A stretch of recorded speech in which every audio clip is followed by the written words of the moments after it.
Eh bien, bonsoir Patrick Rivière, bonsoir Pierre-Alexandre Nicolas et bonsoir Bernard Chevière. Bonsoir. Cette émission, cette série-là, sera autour de la pierre philosophale, de la matière en général, et puis bien sûr, de la pierre philosophale. Le débat est ouvert et l'idée, c'est de partager. Patrick, tu veux nous dire... Ce que je pense de la pierre philosophale. Exactement, exactement. Je pense que c'est une merveille, mais c'est une merveille qui n'est pas mirifique, car elle est existante. Elle est existante. Elle est existante. Et la pierre philosophale a fasciné le monde entier, toutes les civilisations. Au cœur de chaque tradition religieuse se trouve en fait un fond alchimique. Que ce soit en Chine, dans le Tao, nous avons la voie du Neidan, qui est la voie interne, qui est en réalité en relation directe avec la voie du Weidan, donc développement d'un cinabre intérieur et du travail sur le cinabre, qui est un sulfure de mercure, pour obtenir la pierre. Et je parle des Chinois, mais je pourrais parler aussi évidemment des Rasayana en Inde, le travail sur le mercure en général.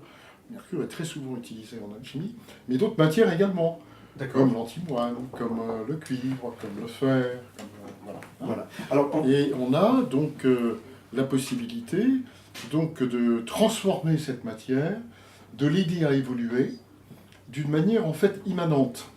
C'est-à-dire qu'on part de cette matière pour rejoindre l'esprit. Un exemple concret. Voilà. Nous sommes pas des matérialistes, mais des opératifs. L'exemple concret, c'est qu'au départ, on va aller chercher notre matière brute dans les mines. Donc c'est un sulfure minéral grossier qui va exiger une température donnée assez importante pour s'ouvrir. Et à la fin, comme le précise Fulcanelli, la pierre philosophale, il l'appelle la grande cire rouge parce que, en réalité, elle n'exige que la température de fusion de la cire, c'est-à-dire 64 degrés Celsius. Rien du tout. Oui, c'est un beau soleil d'été, quoi. Donc c'est une bougie qui fond. Et donc à partir de ce moment-là, on voit qu'on est passé d'un corps très matériel, finalement, à un corps énergétique. Voilà. Alors, Patrick, tu nous parles de la pierre philosophale qui fait rêver des alchimistes ou des non-alchimistes depuis des siècles, comme si c'était palpable, comme si c'était réel. Et c'est exactement ce genre de débat qui est intéressant. Bernard, 64 degrés. Ah oui, c'est, comme vient de le dire Patrick, c'est vraiment une bonne chaleur d'été, voilà, peut-être pas sous nos latitudes, mais oui. Quoique. Tu as connu Eugène Cancelier, oui, tu as sans doute travaillé avec lui. Et... Non, je n'ai pas travaillé avec Eugène Cancelier, et contrairement à ce que certains prétendent, Eugène Cancelier n'a pas eu de disciple, et personne n'a travaillé avec Eugène Cancelier. Absolument. Eugène Cancelier, vous recevez, Eugène Cancelier parler avec vous en fonction de votre degré d'initiation, si je puis dire. C'est-à-dire que si vous lui parliez spagyrie, vous répondez spagyrie. Si vous lui parliez chimie, il vous répondez chimie. Si vous lui parliez alchimie, il vous répondez alchimie. Mais il n'a jamais eu, je viens de le dire, je le redis, il n'a jamais eu de disciple. Jamais personne n'a travaillé avec Eugène Cancelier. Et ceux qui prétendent l'avoir fait, pour moi, sont des menteurs. Absolument. Maintenant, on va faire il n'a pas eu de... Non, absolument. Non, c'est une réalité. Bon, moi, à l'époque, j'avais donc une vingtaine d'années, quand je suis rentré dans ce cercle, on pourrait dire dans ce cercle de Savigny. Donc, on a fait des échanges épistolaires. Il m'a envoyé une belle... on peut dire une belle recommandation, puisque je préparais un voyage à Saint-Jacques-de-Compostelle. Il m'a dit bon et fructueux voyage sur les traces de Nicolas Flamel et de Fulcanelli. Je trouvais ça formidable. Eh ben oui. Je croyais à ma cordiale sympathie, j'ai gardé ça, c'est une de ses plus belles lettres. Il y en a eu d'autres. Et puis à l'époque, j'écrivais dans la revue Atlantis, parce que c'était un petit peu ce Cénacle, cette revue Atlantis, où il y avait des articles de Eugène Cancelier, et puis quelques auteurs comme Séverin Batrois, Guy Béatrice, etc. Et moi-même à l'époque, qui écrivait donc mes premiers articles sur l'alchimie et ce qui scindait un petit peu voilà. Mais c'est vrai qu'il n'y a pas eu de disciples directs. Bon, c'est vrai qu'il y en a qui s'en prévalent. Bon, ça c'est leur problème. Mais en tout cas, ce qui était très important et qu'il l'avait mentionné une fois, c'est pas moi qui l'a dit, mais je l'ai entendu dire. Il disait quand on allait le visiter à Savigny, donc près de Beauvais, il disait attention, vous venez me voir, mais est-ce que vous avez lu mes livres? Si Et vous venez me voir sans avoir lu mes livres, c'est inutile. C'est inutile. Et ceux de Fulcanelli. Et ceux de Et Fulcanelli, c'est bien bien sûr. évidemment, oui. Bien sûr, Et- bien sûr, bien sûr. Et par extension, on peut dire les livres anciens, parce que, bon, quelle est la base de l'alchimie? Oui. La base de l'alchimie, c'est les traités anciens. Absolument. C'est là que tout démarre, si je puis dire. Absolument. Et par exemple, moi je suis un peu, non pas effaré, mais enfin, parce que je ne vais pas souvent sur les réseaux sociaux, mais qui lit Gébert de nos jours? Qui nous parle de Gébert? On nous parle en référence, par exemple, de Jolivet-Castelot. Et Jolivet-Castelot, c'est un alchimiste. C'est un alchimiste. C'est pas un alchimiste. C'est pas un alchimiste du tout. Hein. Alors, Mais pourtant, il était à la tête de la Fondation alchimique de Voilà, France. Hein. mais oui. La Société alchimique de France, mais ce n'était pas des alchimistes. Par exemple, ces gens-là pensaient, et ils l'ont pensé encore très très longtemps, bon, il y en a eu beaucoup. Hein. Il y avait le docteur aussi, comment s'appelait-il, le médecin Jobert. Jobert, il était médecin, il était scientifique, et il pensait que les métaux étaient des corps composés. Les métaux ne sont toujours pas des corps composés, que je sache.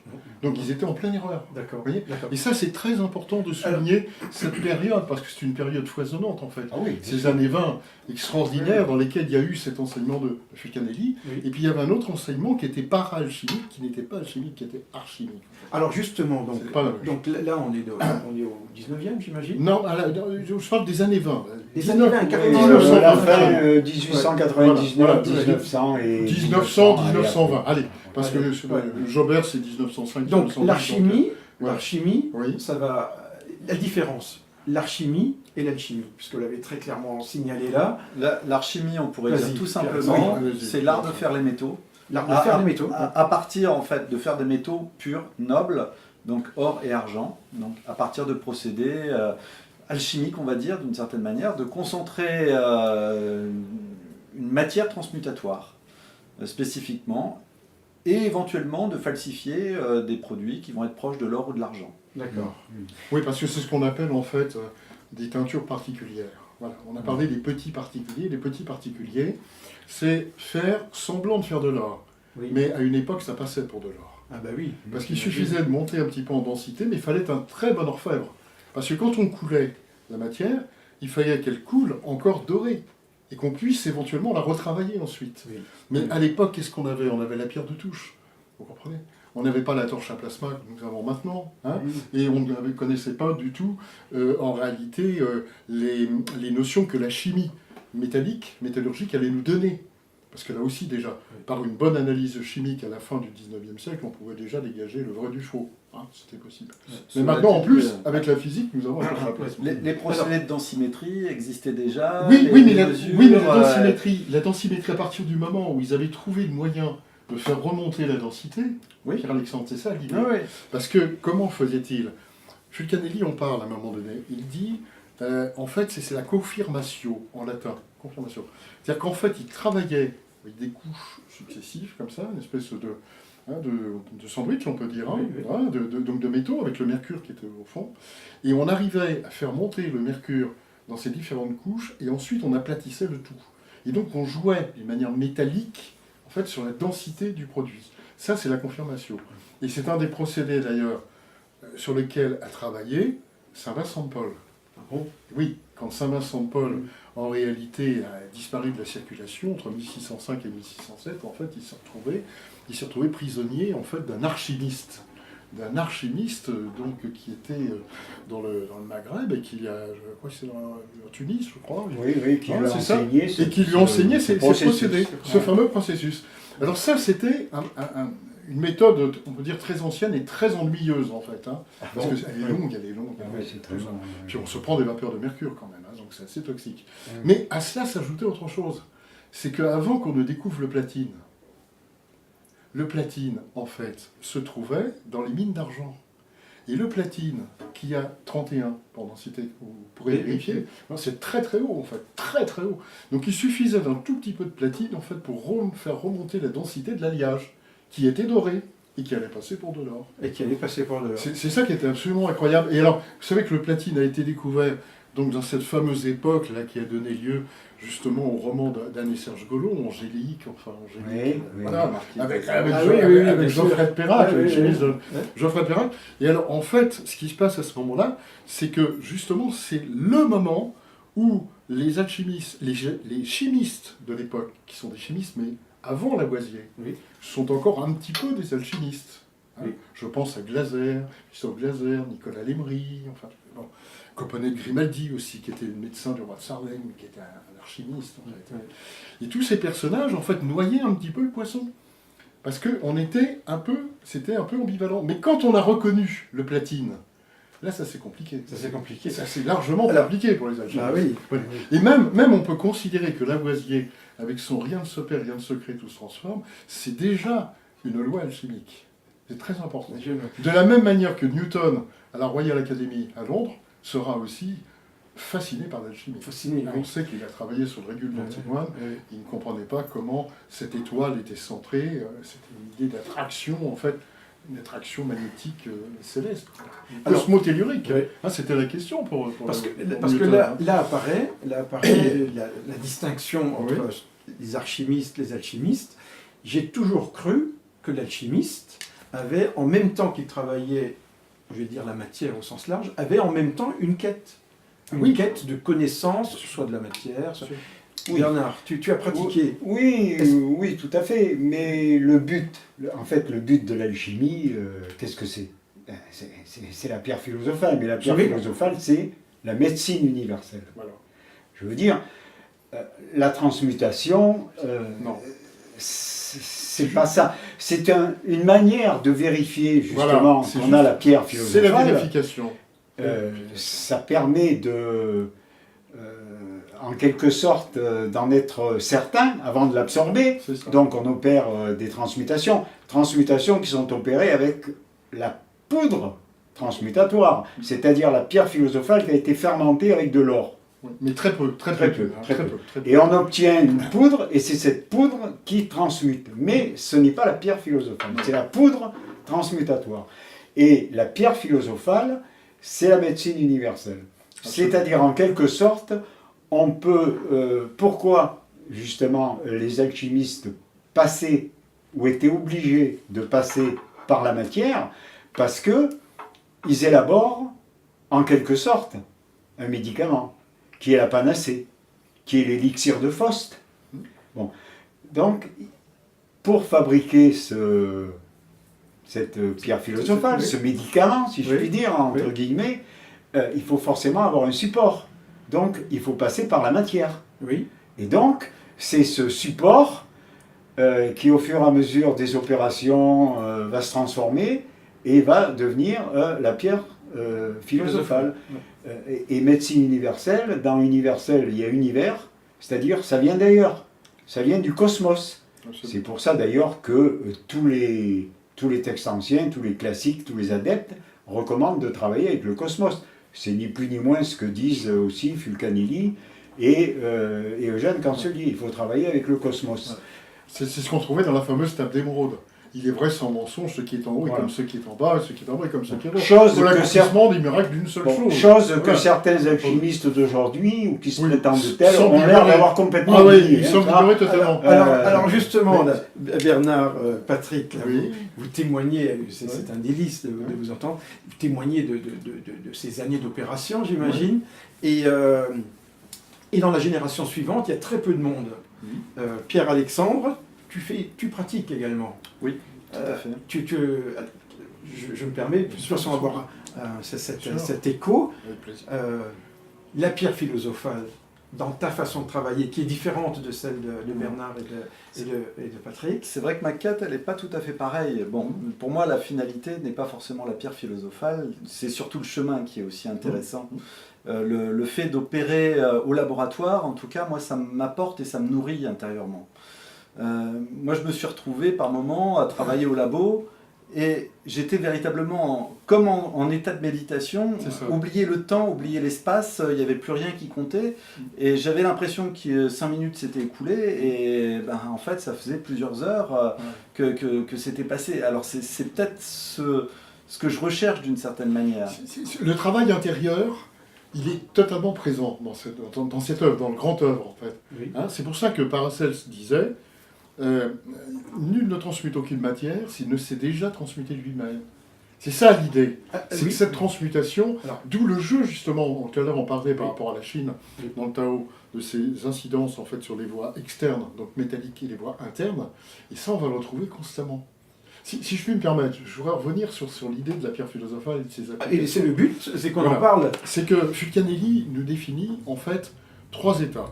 La pierre philosophale, donc transmutation, et je suis tout à fait en accord évidemment avec Bernard, comme sur bien d'autres points bien sûr, hein, ce n'est qu'en fait la transmutation en or, d'ailleurs qui se fera sur une petite quantité. Hein, puisque là, il n'y a pas de tricherie possible, c'est pas de l'alchimie. Donc ça se fera que sur dizaines de grammes éventuellement. Hein. Mais cette transmutation n'est qu'une preuve effectivement que l'on a obtenu la pierre philosophale, qui elle-même a été orientée sur l'or ou sur l'argent. Voilà ce qu'on appelle l'œuvre au blanc et l'œuvre au rouge. Sur l'argent pour une transmutation en argent, et sur l'or pour une transmutation en or. Mais quand je dis avec très peu de quantité, c'est la quantité d'une feuille d'or, par exemple. C'est infime. Quel est le poids d'une feuille d'or, vous imaginez? Bon. Mais en revanche, ça va permettre de faire la boule de projection. À partir de là, on a donc cette première application. On a transmuté un métal vil, à savoir donc soit du mercure, soit du plomb, en or, ou en argent. Ça, c'est une chose. Deuxièmement, le plus important, qui en fait est le premièrement, et que soulignait Bernard, Oui. et je suis tout à fait en accord évidemment avec lui, le plus important, c'est l'élixir de longue vie. L'élixir vitae, en latin. Hein. Ce qui est important, c'est que lui, il va nous transférer, en fait, justement, cette puissance du cosmos, cette énergie vitale qu'on est allé puiser dans la rosée, qu'on est allé puiser dans la nature, et que l'on a concentrée avec tous les sels de potassium qui forment une espèce de... C'est une petite bombe, hein, la pierre à la fin. Hein, quand je parle de l'œuf Oui. philosophal, c'est une Oui. petite bombe. Hein. C'est pour ça qu'il se passe des choses aussi dans le laboratoire de l'alchimiste, en dehors même de ce phénomène de travail avec la méditation, hein, et puis cette espèce de gymnastique coutumière avec les opérations qu'on recommence, etc. Là, il y a ce qu'on appelle une sorte de feu de roue, quoi. Et c'est vrai qu'il se passe des choses. Et ça, c'est un autre état. Non, mais je peux me permettre. Non, mais bien sûr, bien sûr. C'est un autre état de la transmutation. Cet état, en fait, c'est ce que certains ont appelé la manipulation de l'altère. Donc c'est là où, quelque part, l'alchimie rejoint la magie, et parfois, non pas au détriment de adeptus, hein, celui qui a trouvé, hein, pas le disciple, hein, parce que à ce moment-là, lui-même, il se trouve comme un petit enfant dans un univers qu'il ne comprend pas. Il se passe des choses incidentes, des synchronicités absolument incroyables. Et il va se passer pendant cette œuvre terminale, cette coction, un état d'être extraordinaire. Alors là, qui va transcender encore ce que tu évoquais tout à l'heure, en fait. Et la dernière partie qui est évoquée, alors Fulcanelli n'en parle pas, hein, c'est d'autres auteurs hein, qui en parlent, c'est très mystérieux tout ça. Hein. Et l'autre état, c'est ce qu'il appelle la grande cire rouge.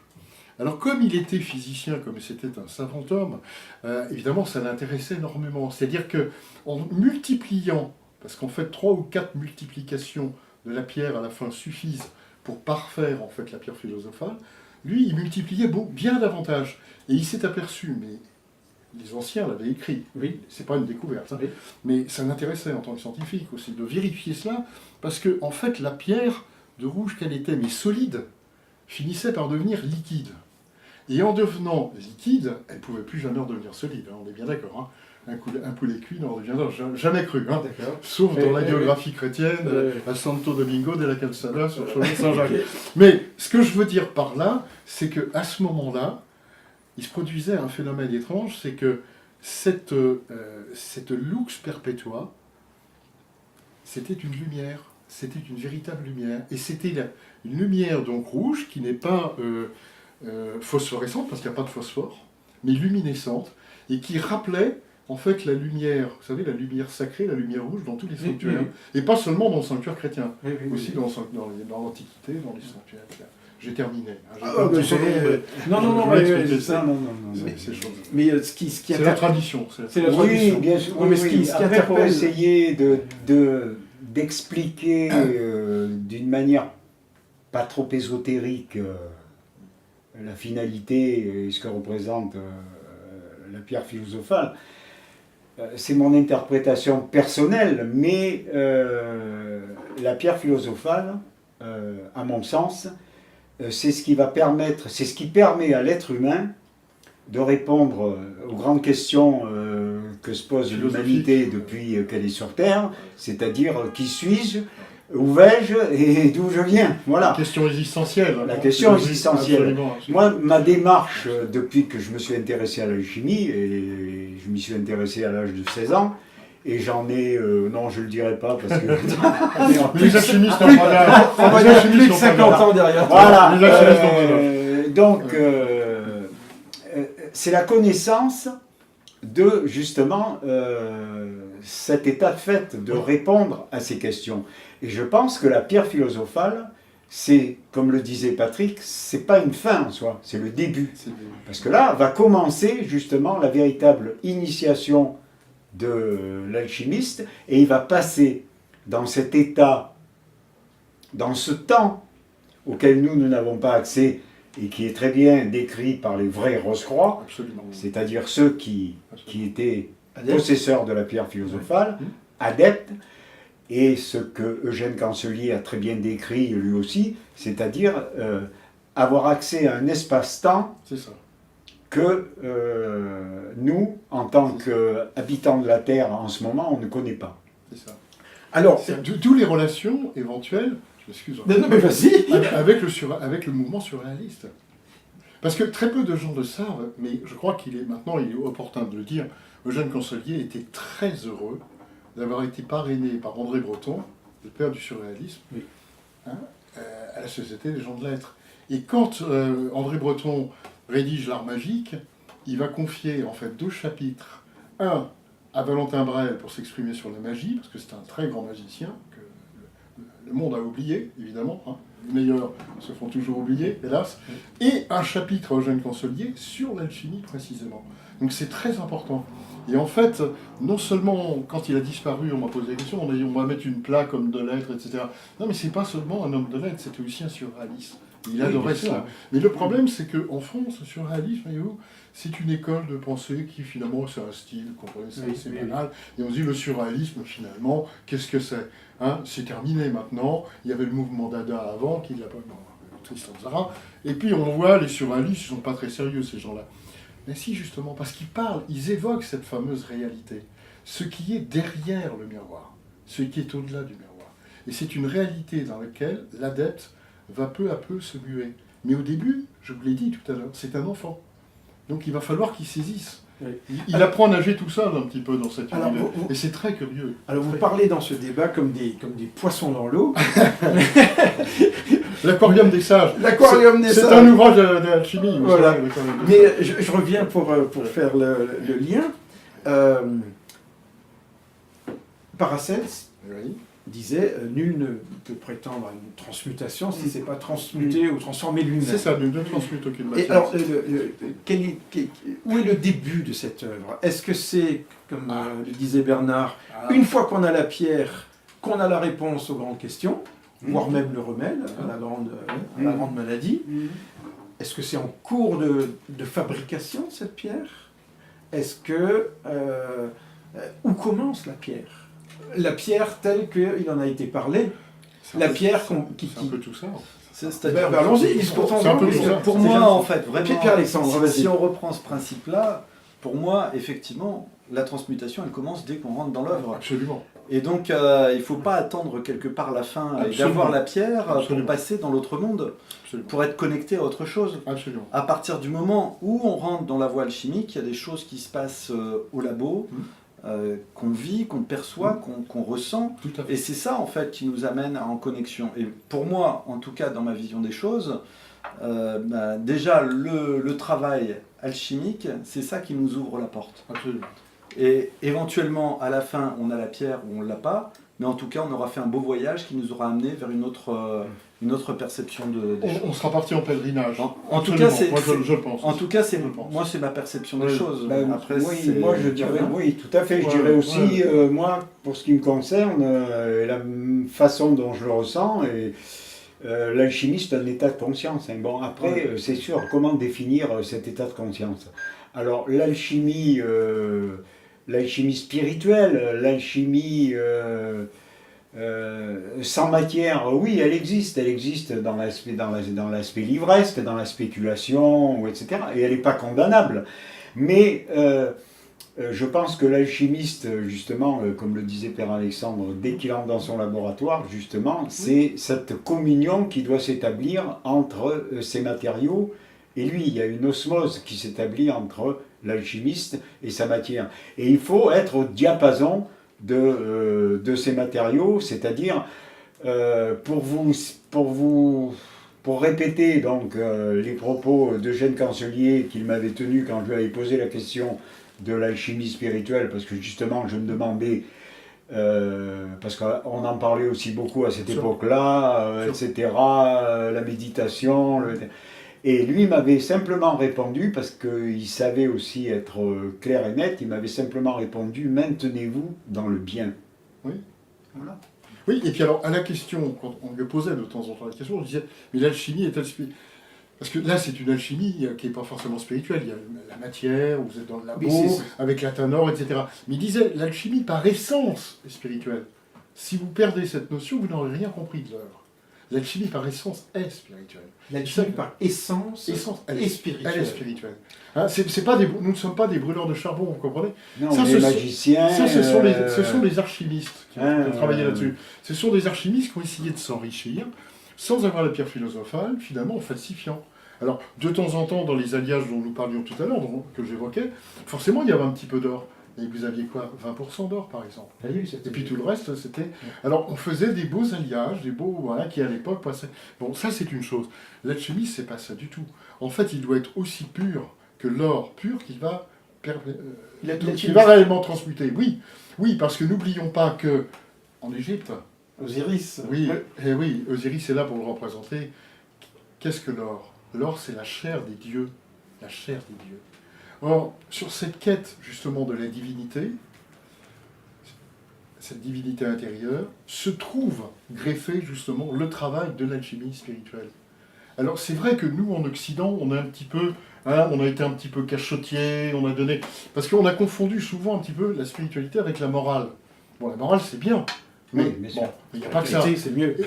C'est-à-dire que les deux, en tout cas, doivent cohabiter. Et puis le travail sur soi. Donc c'est pour ça que Pierre-Alexandre a tout à fait raison. Tout à l'heure, il soulignait, parce qu'il pratique la méditation. Donc il a bien vu qu'il y avait en fait des similitudes avec ce qu'il ressentait dans un état de méditation ou de contemplation active et ce qu'il a dans son laboratoire. Et c'est ça, ce travail intérieur. Parce que sinon, alors on attendrait le grand miracle terminal. On a la pierre, ça y est, on la prend, hop, tac, et d'un seul coup, on se transforme. Vous comprenez? C'est pas ça qui se passe. C'est pas comme ça que ça se passe. Mais on s'habitue petit à petit, et il y a un moment donné où effectivement les vases communiquent, et ce qui était invisible, les alchimistes ont une belle phrase pour ça. Ils disent ce qui était invisible, ce qui est occulte devient manifeste. Oui. Et ce qui était manifeste va devenir occulte. C'est-à-dire ce qui était manifeste, qui était en fait la vie de tous les jours, avec ses contingences habituelles, etc., ça va s'occulter petit à petit parce que le sacré va être vécu par l'alchimiste, et donc à ce moment-là, il va vivre une autre réalité, une sorte d'état de sainteté. Mais ce n'est pas la sainteté. D'accord. C'est l'initiation.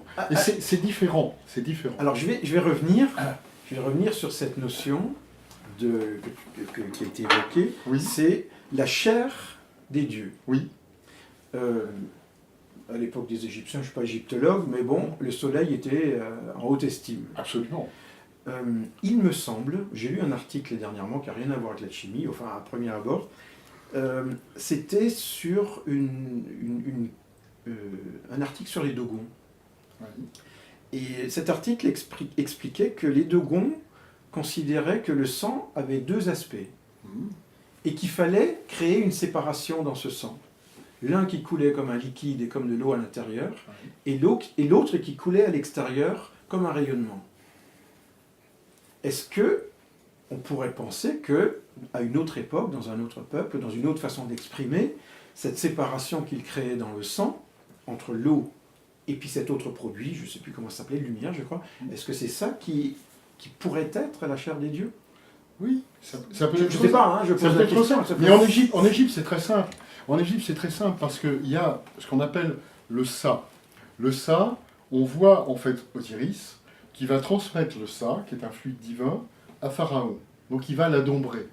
On est d'accord. Il sera derrière lui, il va l'adombrer. Il lui transmet le Sa.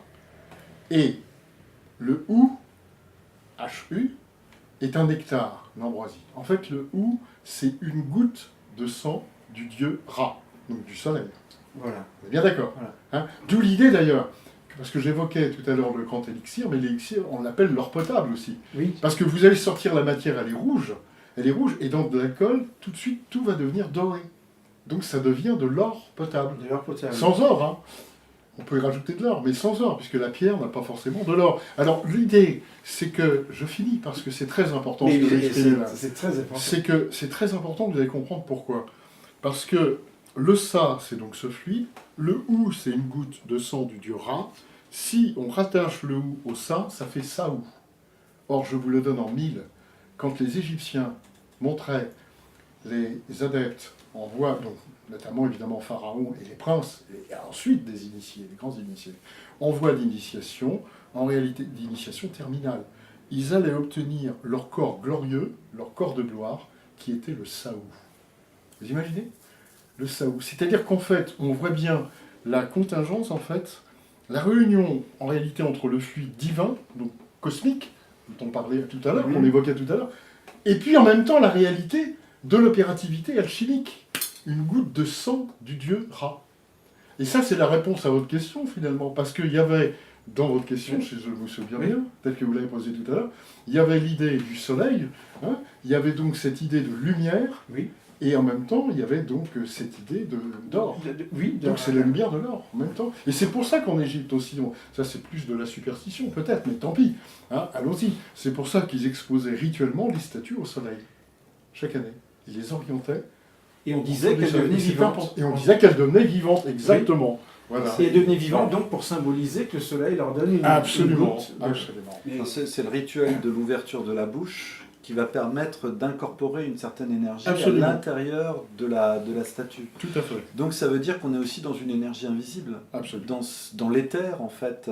Et pour moi, c'est vraiment l'élément essentiel quelque part du travail alchimique, c'est cette concentration d'une énergie éthérique, d'une énergie, on va dire, entre matériel et spirituel, et qu'il faut faire venir dans notre monde, d'une certaine manière. On pourrait presque parler d'énergie super lumineuse, hein, comme certains l'ont dit. C'est ça. oui. Hein, c'est un petit peu cette idée. Mais je voudrais juste en finir là-dessus, je ne veux pas être trop long, mais cette histoire du Hu, là, Oui. qui est ce nectar de Dieu, enfin, Oui. c'est très très important, parce que il fallait l'avoir, cette traduction quand même, hein, du Hu, et de rapprocher les deux termes, le Sa Hu, qui est en fait celui qui est en voie d'immortalisation, on est bien d'accord. Hein. C'est-à-dire que nous sommes tous immortels peut-être, mais celui qui emmènera sa conscience et qui sera immortel directement dans le concept qui est vu dans celui du corps glorieux, qu'on trouve développé pas seulement en Égypte, dans toute l'Antiquité, en Grèce aussi, et on va le retrouver en même temps en Asie, hein, on va retrouver ça chez les Chinois aussi. Ils travaillent sur la déification de leur corps, qui est une espèce de super corps astral, si vous voulez, et avec une transformation, et c'est ce corps-là qui est le but de l'alchimiste une fois qu'il a la pierre philosophale. Alors, est-ce- Il va travailler là-dessus. Et journellement, il prendra quoi pour ça? Il prendra en fait l'élixir de longue vie qui devient aussi un élixir du savoir, comme disaient les druides, les Celtes. Donc il prendra quelques gouttes de sang du dieu Ra, c'est-à-dire sa petite potion rouge, et qui devient dorée dans son verre. Vous comprenez ce que je veux dire? Et en même temps, il travaille par voie interne, méditation, contemplation, des exercices très précis. Hein. c'est Des quand exercices il a très la pierre. précis quand il a la pierre. Quand il a la pierre. Mais il peut déjà commencer bien avant, comme l'exprimait tout à l'heure Pierre-Alexandre. Parce qu'en fait, il fait un peu comme M. Jourdain faisait de la prose sans le savoir. Dès qu'il est dans son laboratoire, il est déjà dans cet environnement. Comme si un égrégore, en fait, se constituait. Est-ce qu'on pourrait penser... L'idée d'égrégore pour un alchimiste, Oui, c'est oui. simple. C'est tous les bouquins d'alchimie, tous les traités d'alchimie, tous les anciens dont on parlait tout à l'heure, dont Bernard parlait. À un moment donné, ça fait tilt. Hein, c'est un peu comme Archimède, on dit, bon, ça y est, Oui, j'ai trouvé. ça fait tilt. Eureka. Ouais. Eh bien, c'est parce qu'ils sont vivants, en fait. Ils sont vivants à travers le message qu'ils nous ont laissé. Vous imaginez l'intérêt de passer, je sais pas moi, quelques années à écrire à la plume, le soir, à la bougie, dans le froid, des traités d'alchimie qui signifieraient rien. Évidemment qu'il y a une vérité à l'intérieur. Bien sûr. C'est à nous à la découvrir. À découvrir.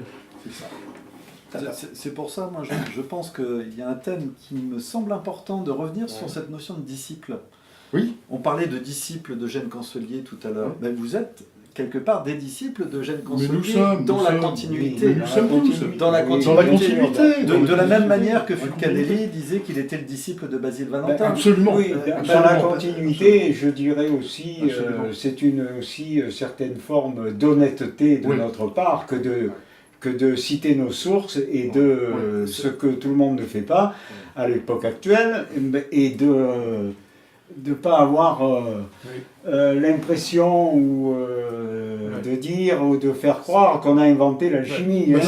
C'est-à-dire qu'il y a une véritable rigueur. Hein. Non, mais ce que Il je faut Rien être, rien n'est tiré d'un bonnet voilà, de polichinelle. Hein. C'est-à-dire D'ailleurs, qu'il y Les a quand textes même sont là. Les textes sont une là. filiation. Les textes- Il y a une filiation Oui, en fait avec une logique qui Absolument. vient du fond des âges Tout à fait. et qui fait qu'il transmet, on va dire, une approche alchimique et en fait on est de cette filiation d'une Absolument, certaine manière. absolument. Oui, On tombe oui, pas oui. ici n'importe comment avec une recette alchimique dont on a tiré de son chapeau et enfin c'est pas possible. Autrement dit, On si, est si vous nécessairement préférez, rattaché à nous sommes sous la douche. Non, mais parce que pour revenir à la notion de pierre philosophale, Oui. en fait, la pierre philosophale accomplie, quelle est-elle? C'est un condensé de vie. Hein. Oui, c'est C'est un ça. condensé de Absolument. C'est Absolument. un condensé de vie. Absolument. C'est-à-dire, fixé c'est. sur une matière. Oui, Oui, c'est ça. c'est Oui, un mais condensé. la matière s'en dégage même. C'est Voilà, de la vie c'est-à-dire pure. que les alchimistes C'est réellement la chrétiens, vie. C'est vraiment le principe de vie que l'on absorbe. les C'est intéressant. alchimistes chrétiens, par exemple, disaient que la pierre philosophale, c'est le Christ incarné. Absolument. Pas rien quand même. Absolument. Les alchimistes disaient c'est le Christ incarné. Voilà, oui. Oui. Eh oui. Les alchimistes chrétiens. Bon, et Mais il même, faut savoir, même- que certains universitaires, comme Marie-Madeleine Davy par exemple, hein, elle n'hésitait pas à la Sorbonne en disant attention, le Christ égale la pierre philosophale, c'est-à-dire Christus égale lapis. Lapis, la pierre, égale Christus. C'est fabuleux ça. Pour ça Je aussi, peux vous dire que qu'elle quand était elle appelée sortait le ça, sel de quand Christ. elle sortait ça à la Sorbonne, oui, le sel de Christ. Sel de Christ. Cristal. C'est ça, le sel de Christ. Als. Parce qu'elle se présente sous la forme d'un sel Voilà. et de couleur rubis. Oui, Mais, parce que Als signifie sel en fait. Alors, mais Cristal. l'obtention de cette, Voilà. l'obtention de Voilà. cette pierre, et vous parlez de choses qu'on trouve rarement, puisque vous parlez de Oui. l'après-pierre. Oui, aussi, oui, bien sûr. L'obtention de cette pierre, Oui. le travail qui se fait après cette pierre. Oui, On a parlé de déification oui, et d'immortalisation. oui, de C'est théosis. pas- C'est la Est-ce théosis. la même chose? C'est pas forcément la même chose. Ah si, c'est la même chose là. Alors, C'est la même chose, c'est-à-dire qu'il y a une idée, Pour- il y a une idée, si vous voulez, je m'excuse une seconde, non, je vais simplement donner, En je tout donne- cas, il y a du feu. je Alors donne là- ma réponse. pour ce qui concerne la... Attends, Bernard, vas-y, Excusez-moi. Non, Bernard, Pour ce allez. qui concerne Je l'après, voilà. l'après-obtention de la pierre et ce qui est le début, moi je me montrerai, c'est pas une critique, moins catégorique que Patrick parce que moi je sais pas ce qui se passe après. Oui. On peut Mais on peut- faire certaines suppositions, On peut l'imaginer. on hein, peut imaginer, mais Oui. moi je resterai plutôt dans le concret et dans Préparation de la pierre. voilà, la préparation de la pierre. Oui. Après, quand enfin, ceux qui ont obtenu, d'ailleurs, ce qui est assez surprenant, enfin non, c'est même pas surprenant d'une certaine manière, mais les adeptes, ceux qui ont élaboré la pierre philosophale, comme Flamel, comme Basile Valentin, Oui, comme Fidèle. le Cosmopolite, Oui. et j'en oublie, Gébert, etc. Si mes souvenirs sont exacts à la lecture de ces traités, aucun ne vous dit ce qui se passe après l'obtention de la pierre. Absolument, Aucun, absolument. aucun. Même Fulcanelli, qui passe, et qui est, à mon avis, bon, adepte, n'en parle pas, lui non plus. D'ailleurs, même quand on lit les ouvrages de Fulcanelli, il ne dit même pas expressément qu'il est possesseur de la pierre. Jamais. Il décrit la pierre, il décrit les opérations qui l'ont amené à telle ou telle conclusion, mais il n'a pas écrit Qu'il avait la pierre. qui avait la pierre. Bon, contrairement à nos temps présents où les possesseurs de la pierre philosophale sur Internet sont légion. Là. Alors là, je pense que nous vivons vraiment un siècle exceptionnel parce que nous avons des adeptes à l'appel. C'est le 21e siècle. Ça À doit, l'appel. Ce sera le siècle de l'alchimie où il ne Ça sera doit pas. Ah, c'est Voilà, ça en fait. ça doit être On va parodier Malraux. ça doit être, ça doit être un problème de vocabulaire. Oui, Non, Il s'appelle oui, Pierre non, mais je Philosophal. ne me souviens plus tout à Par l'heure. contre, Quand je voulais vous répondre, poser une question, là, et au moment où Bernard. Ah oui, t'a c'est interrompu- moi qui. Non, mais je me souviens plus, c'était important. C'était Non, je l'ai en tête. c'était quoi? Je l'ai en tête, Alors, mais c'est- Pierre-Alexandre voulait Oui. dire quelque chose sur Ouais. ça. Mais je l'ai en tête. Oui, d'accord. Je- On va y revenir. oui, oui, juste peut-être un petit détail. Enfin, quand on étudie ceux qui ont pratiqué l'alchimie et qui ont même revendiqué avoir la pierre, on s'aperçoit qu'ils ont quand même une date de décès. Et très souvent, Ah ben les oui. gens pensent Oui. que la pierre C'est- donne accès à l'immortalité. Voilà, Mais c'est pas l'immortalité du corps, exactement. c'est l'immortalité de la conscience. Absolument. Et c'est ça en fait qui est surtout important, et peut-être que ça répond aussi un peu à cet aspect de la pierre, c'est que la pierre, elle va peut-être aider justement à cette immortalité de la conscience et faire que la conscience, un peu comme on le voit dans les traditions bouddhistes ou dans d'autres Oriental, traditions, asiatique. tout à fait, Ouais.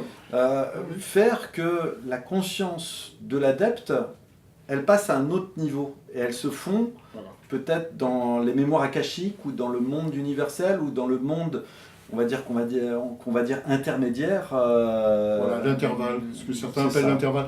Mais c'est exactement. C'était la question. Je- Immortel et Eh ben, je suis très content divin. parce que finalement, Ouais. Pierre-Alexandre vient de répondre avec maestria. C'est exactement de ça dont il s'agit. Effectivement, la plupart des gens confondent ça, immortalité et longue vie.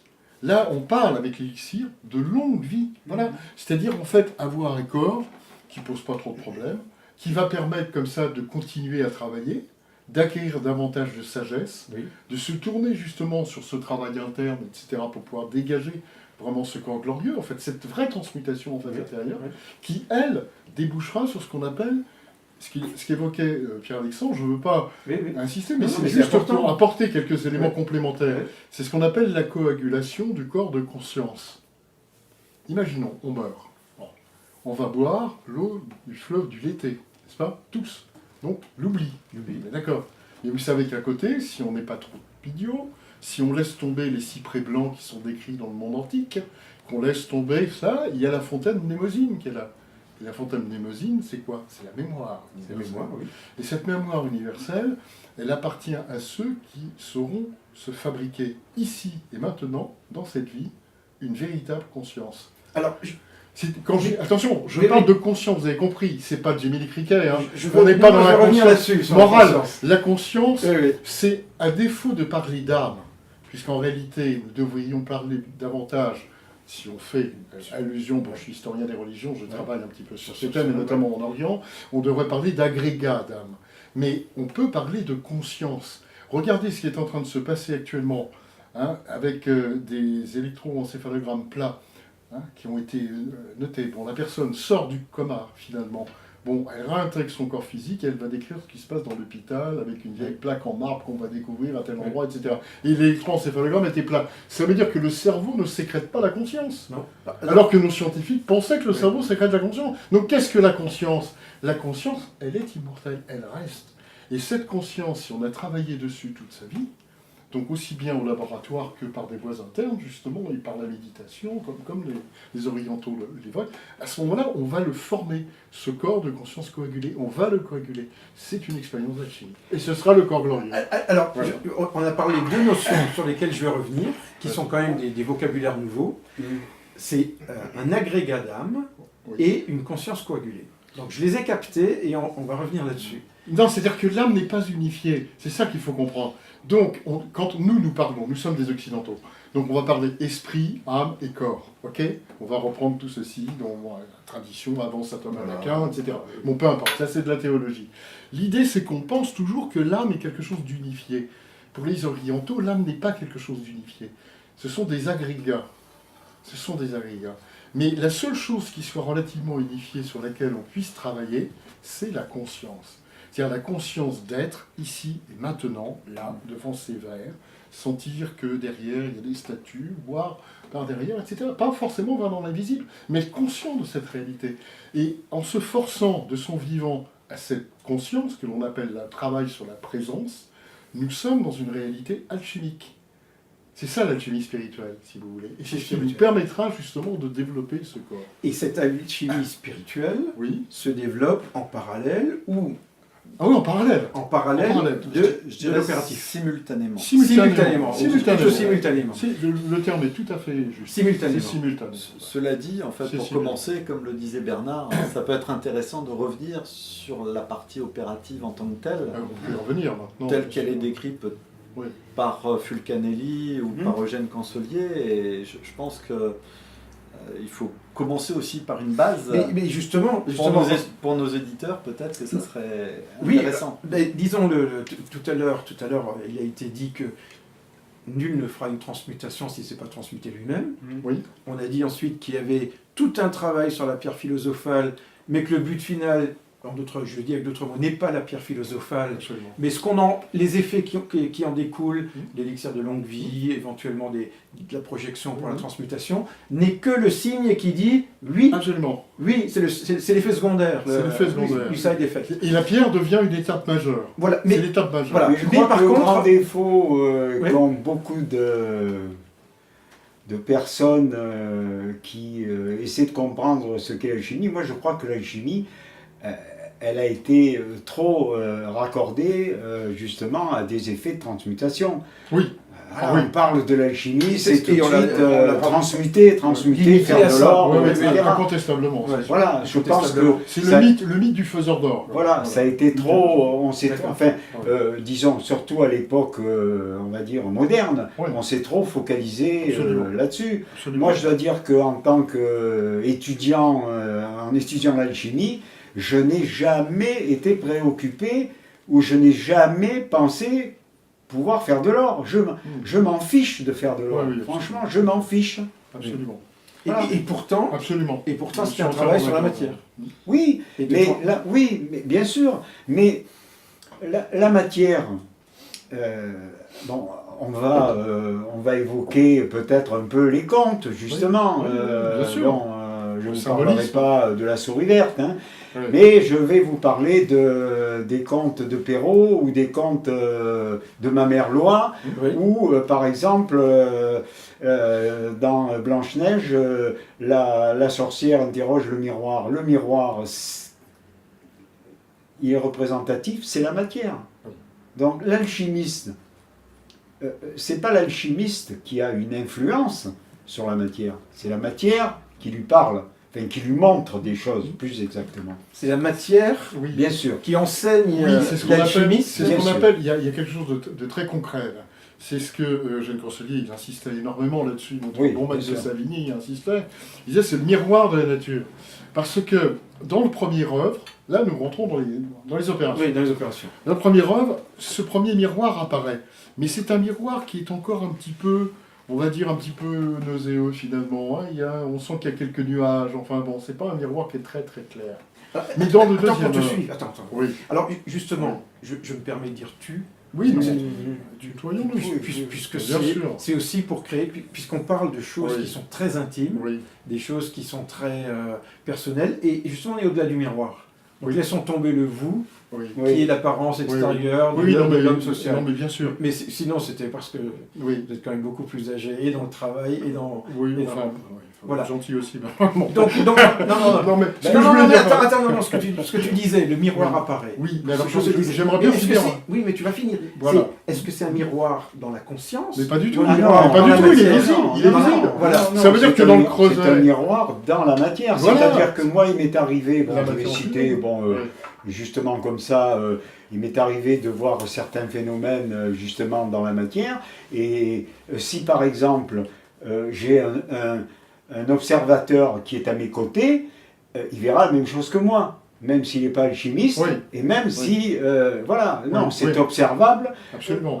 En alchimie, le symbolisme est observable. Donc le miroir, il est là. Oui, mais alors, je finis. Oui, voilà, justement. Parce que c'était que la première partie. En réalité, dans le second œuvre, le vrai miroir de l'art va apparaître. Et là, à ce moment-là, c'est un miroir parfait. Ça veut dire que quand on prend notre matière, enfin nos matières, que l'on va verser dans le creuset, ça va se refléter à l'intérieur du creuset. Donc c'est un véritable effet miroir. Ça, c'est très important. Parce qu'on voit bien cette notion de miroir de la nature, et comme tu l'évoquais justement, Bernard, dans les contes, c'est très présent. Hein. Miroir, mon beau miroir, dis-moi ce que je... Bon, voilà. Parce que c'est le miroir magique aussi, qu'on va retrouver. Puisqu'en réalité, on rentre dans cette réalité alchimique, Oui. complètement. Oui. Et à ce moment-là, donc, il y a des effets miroirs comme ça, de projection. Je dirais, un psychanalyste dirait de projection, finalement. Mais ça va très loin, parce que c'est pour ça que je parle de psychanalyse, parce que, et Jung avait compris ça, cette idée de projection, en fait, elle est totalement présente. Ça veut dire que l'opérateur, il va s'investir dans la matière. Et en fait, quelque part, la matière lui tend, comme disait Oscar Wilde, l'art tend son miroir à la nature. Eh bien là, en réalité, c'est la nature qui nous tend son miroir pour que nous puissions contempler notre degré d'initiation aussi, et de nos imperfections. C'est ça qui est important. C'est-à-dire qu'il y a vraiment cet effet Oui, miroir de... d'ailleurs, Eugène Cancelier disait qu'à un certain moment, on a la possibilité, dans la matière, de voir ces réincarnations successives. Par exemple, donc il peut y avoir des visions. Mais surtout, l'intérêt de la chose, c'est que il existe de nombreuses voies initiatiques. Nous sommes d'accord. Occidentale, orientale, différentes, la méditation, la contemplation, des tas de choses différentes, hein, avec des disciplines particulières. Là, en fait, c'est cette discipline initiatique qui nous permet d'utiliser une matière extérieure qui va être témoin, finalement, de notre initiation et de notre travail. En sachant que c'est la matière qui... Exactement. Et il y a Elle-même. un véritable jeu de projection. C'est ça qui est important. Enfin, je ne sais pas si Bernard. Oui, bon, personnellement, moi j'avais, Patrick le sait, moi j'avais interrogé aussi Eugène Cancelier, Oui. il était absolument contre le fait de pratiquer la méditation, le yoga. Oui, mais enfin, toutes choses. c'est un avis personnel. En fait. Oui, tout à fait. Mais moi, je le reconnais, moi qui ai été très influencé par Eugène Cancelier, je suis peut-être pas tout à fait objectif. Mais moi, personnellement, dans mon travail au laboratoire, pour le moment, je n'éprouve pas le besoin. Si, il y a certains états particuliers, comme le disait tout à l'heure Pierre-Alexandre ou Patrick. Bon, mais pour moi, actuellement, je n'éprouve pas le besoin de pratiquer la méditation, de pratiquer, même si j'essaie, et C'est personnel. oui, c'est personnel. Bon, chacun. Je me souviens d'avoir correspondu pendant quelques années avec un alchimiste qui n'est plus parmi nous, mais que Patrick et Pierre-Alexandre connaissent sûrement. C'était Emmanuel d'Oxworth. Oui. Emmanuel d'Oxworth, il m'a écrit noir sur blanc. Il n'y a pas de travail à effectuer sur soi-même. C'est comme il ajoutait, c'est comme si on demandait à un homme ou à une femme bien portant de prendre des médicaments. D'accord. Voilà. Bon, maintenant, alors comme le dit Patrick, c'est peut-être son opinion Oui, voilà. personnelle. Oui, je pense. Moi, je suis c'est plus plutôt- dans c'est un plutôt- c'est C'est plutôt l'opinion occidentale aussi. Je ouais, m'excuse. oui, Voilà. oui, Parce oui, que bien pour un sûr. oriental, Mais ça moi, se je passe suis pas. plus C'est dans différent. un ressenti, comme on l'évoquait tout à l'heure, ou dans la visualisation, pardon, de certains phénomènes Oui, qui prouvent à l'alchimiste qu'il est sur la bonne voie. absolument. Bon, alors évidemment, certains phénomènes, entendons-nous bien, c'est pas de faire tomber la foudre, Non, non. ou de... Bon, ça c'est encore... Autre chose. Autre chose. Ça c'est la magie... Non, mais le symbole. la magie au sens le plus... Le- j'allais dire... Ça maîtrise des éléments. le plus rater, si je puis dire. Le symbolisme universel s'exprime par ce symbolisme particulier, qui est le symbolisme alchimique, quoi, qui est le symbolisme hermétique. Parce que, par exemple, et ça, alors, M. Canelli, et à sa suite, évidemment, son disciple Eugène Cancelier, hein, notre bon maître de Savigny, dont on parlait tout à l'heure, en réalité, souligne constamment l'idée que c'est la quête du Graal, par exemple. Oui. D'accord ? Oui. Le chevalier va faire donc jaillir quelque part le sang nauséeux, toxique du dragon, avec évidemment avec aussi des éléments extrêmement toxiques dans cette fumée quand même, hein, il ne faut pas l'oublier. Bien Hein, sûr, c'est de c'est pour l'arsenic, ça hein, que c'est d'ailleurs, l'évapor arsenical. Hein. Oui, on Bon. peut quand même... Donc il a son bouclier, il a son bouclier, il a sa lance, il a sa lance. Pardon, Patrick, oui, on peut quand même s'étonner que certains préconisent de travailler par exemple sur l'antimoine, sur le régulier d'antimoine, ou comme le mercure, qui Oui. sont des métaux lourds, Oui. de travailler chez vous dans votre cheminée, quoi. Bien sûr. Là, c'est dangereux. Il C'est faut dangereux. quand même dire aux gens que la pratique Il y de a un certain l'alchimie danger. représente certains dangers. Il y a un Il faut, certain il danger. faut se protéger quand même. Mais alors, On ne peut pas impunément dire aux gens, bah oui, mais ça, vous savez, hein, mais ça se fait dans votre maison, dans votre cheminée ou dans votre barbecue. Et puis, voilà. Non, il faut un Alors, semblant attention. de... Il faut faire attention. oui. Il faut quand même, comme le disait Eugène Cancelier, il faut avoir un minimum, un bon four de fusion, Oui. avec une Bien sûr. bonne évacuation des gaz, et même, si possible, pour certaines opérations, travailler à l'extérieur. Bien sûr. C'est vrai qu'il y a un Pas, certain bien nombre sûr. de précautions à prendre, comme je l'expliquais dans Oui. l'autre intervention. Quand on casse un ballon, on va dire c'est pas grand chose. Mais Ouais. imaginons en fait, on a un creuset, on met les sels dedans, ça commence à exploser un peu partout. Et ben, si c'est chez soi, ça peut avoir des conséquences d'autant plus dangereuses. Donc c'est vrai Parce que qu'il la faut- fumée toxique, si vous faites ces expériences chez vous ou dans votre salon, il faut penser aussi que ça s'imprime dans les murs. Hein. Bien sûr, bien sûr. Alors, moi, j'aurais voulu ajouter une chose, parce que j'étais parti sur le symbolisme, et donc Sur j'avais le symbolisme commencé- universel qui est Oui, dans la oui, chimie. qui est donc reproductible dans ce qu'on appellera le symbolisme hermétique, qui est donc un symbolisme qui est propre aux opérations alchimiques. Mais là, on va y trouver tous les grands mythes. Parce que le mythe du Graal, j'ai consacré en fait Un livre. pas mal de temps, oui, j'ai Plusieurs, publié oui. 4 ouvrages sur le Graal. Ah oui. Donc je connais, bon, pas seulement sur l'aspect alchimique du Graal, mais aussi sur d'autres aspects de cette quête. Mais elle est extraordinaire, c'est le véritable trésor. Or ce Graal va être extrait du creuset. Alors on va l'appeler autrement parfois, c'est Esmeralda, poème de Victor Hugo, si je puis dire, poème en prose, Oui, puisqu'en oui. réalité Notre-Dame de Paris, quoi. Finalement. Donc c'est Esmeralda, c'est l'émeraude donc des sages, voilà. C'est le vitriol vert finalement, ou l'or ivi, Oui. par Oui, jeu. langue des oiseaux. Oui, là, c'est exactement, mais là, pur, réel, l'or ivi dans le vitriol. Donc c'est quoi? C'est un or en fait immature, c'est un or immûr, et c'est justement parce qu'il est immature qu'il est vert.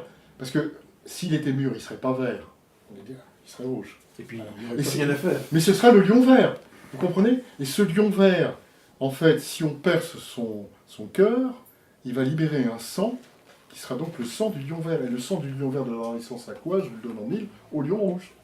Et le lion rouge sera le germe de la pierre philosophale, qu'il faudra dans la grande coction, justement dans la loi de Fulcanelli, mais enfin, qui est une loi très largement successive à Basile Valentin, puisqu'il Oui, dit bien lui-même, sûr. mon maître c'est Basile Valentin, donc on va Oui, retrouver oui, avec tout à les fait. mêmes matières. Oui, bien sûr. Et à ce moment-là, on aura donc justement tous les éléments archétypiques, si vous voulez, qui se trouvaient dans le légendaire. C'est ça qui est extraordinaire. C'est qu'en fait, l'alchimie permet de vivre au cœur de cette légende, en fait.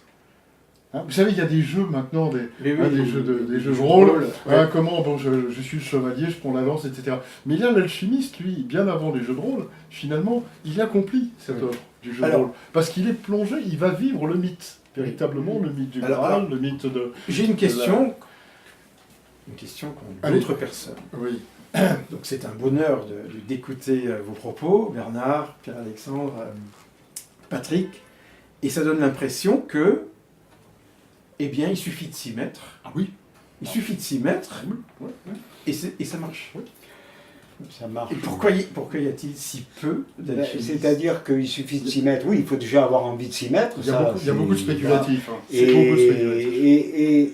et c'est pas simple, parce que monter un laboratoire, un laboratoire, moi je veux pas dire que c'est pas un bien grand mot le laboratoire, mais enfin, il faut quand même, on peut pas pratiquer l'alchimie au 6e étage d'un HLM par exemple, enfin d'un HLM Oui, oui. ou d'autres. Donc il y a un d'autres- environnement. Il y a un environnement. puis il faut Bon, un malheureusement, minimum, il faut se donner les moyens de la pratique. De la pratique. Ouais. C'est un choix de vie aussi.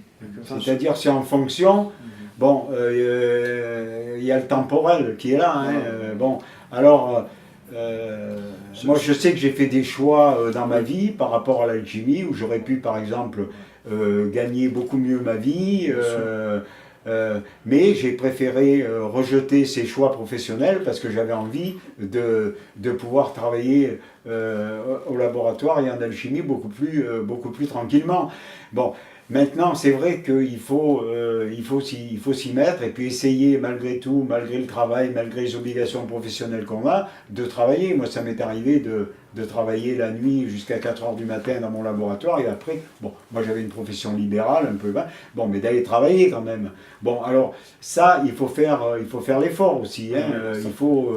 Il faut avoir une certaine, justement, et là peut-être c'est ce qu'on rejoint, ce qu'on disait tout à l'heure, l'alchimie, bon, c'est vrai, c'est un état de conscience. Mais il y a aussi une implication qui fait, et paradoxalement, qui ne garantit pas le résultat. Alors justement, Qui ne garantit pas le résultat, parce qu'on n'a aucune, si on en a, mais on n'a vraiment aucune certitude. Mais n'est-ce pas le fleuron de l'essence de la vie même, d'être un choix permanent? Tout dans la vie est un choix. Oui, tout est une question de choix, bien sûr. Et c'est là, tout est un choix permanent. Et la reconquête de ce que les alchimistes et d'autres initiés cherchent à faire, c'est cette reconquête du libre arbitre, qui serait quelque part divin. Qui se pose cette question? On a l'impression qu'on est tous contingentés, on n'a plus de libre arbitre. Oui. Or, si on retrouve ce libre arbitre, à ce moment-là, on va le mettre, tous les vrais alchimistes ont mis ce libre arbitre au service de l'alchimie, de la pratique de l'alchimie. Et c'est vrai que ça engageait des sacrifices. Et des sacrifices, et des sacrifices. Il y a un petit ouvrage, un petit opuscule alchimique qui est magnifique. Cette époque, c'était en 1830, il a été publié, c'est Hermès dévoilé, d'un fameux Siliani. Oui. Siliani, par référence au mont Silène, en fait, en Grèce, qui est le mont Mercure, hein, n'est-ce pas? Et ce personnage, d'une manière très romantique, exprime qu'il a tout perdu, quoi. Il a tout perdu, il a commencé par perdre son bras, et puis ensuite il s'est fait chasser de tous les lieux dans lesquels il avait quand même un rôle très important à donner, parce que c'était un diplomate, c'était un scientifique, c'était quelqu'un de très bien, donc il s'est fait chasser de tout ce monde-là. Et à un moment donné, il dit avec beaucoup de tristesse, ma pauvre femme, je t'ai fait vivre une vie absolument infâme, et en plus je t'ai donné 3 enfants à nourrir, etc., et que j'ai même pas été capable de... Voilà. Donc on voit bien ce jeu du sacrifice. Oui. C'est très important. Oui, parce que l'alchimie est une, pour reprendre un peu la terminologie de Jeanne Cancelier, l'alchimie est une maîtresse exigeante et Absolument. Exclusive. Absolument. Et ben voilà. Absolument. Et j'aime cette notion de libre arbitre et je vais revenir là-dessus. Bernard, Patrick, quand on vous écoute, l'œuvre est facile. Il suffit de s'y mettre. C'est pas facile de s'y mettre, il faut faire des choix. Le libre arbitre sert à faire des choix, à savoir ce qu'on va laisser. Mais quand on s'y met, les opérations nous enseignent, la matière nous enseigne, on arrive. Pierre-Alexandre, est-ce que c'est vraiment si facile? Non. Qu'ils le disent ces anciens là. Est-ce que c'est vraiment si facile? Pierre-Alexandre. Je pense en fait qu'il y a quand même un certain nombre d'étapes avant d'arriver à la pierre philosophale. Déjà, il faut essayer de reconnaître quel est le chemin, l'approche opérative qu'on va faire. Et ça déjà, ça prend peut-être quelques années, voire des dizaines d'années pour certains, de reconnaître le processus opératif correct, de lire les bons auteurs, les bons traités, de tirer, on va dire, un peu le processus évident. Et après, deuxième étape, c'est de passer à la pratique.